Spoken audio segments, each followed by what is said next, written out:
Polly, and today I'm gonna let you know how to make a honey lavender lemonade. It's a delightful, refreshing drink for the summer. Super easy to make. You don't need a shaker. It's all in the glass.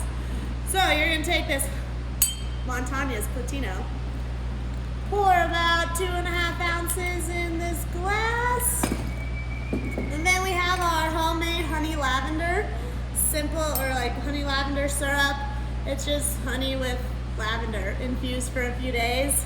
Really easy to make at home. If you want the recipe, it is on our website.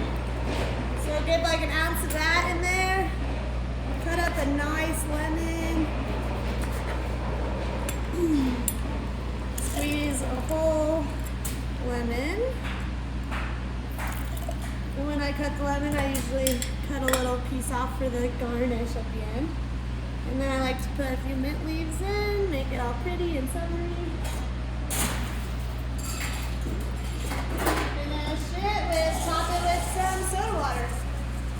And there we have delightful honey lavender lemonade, perfect for summer.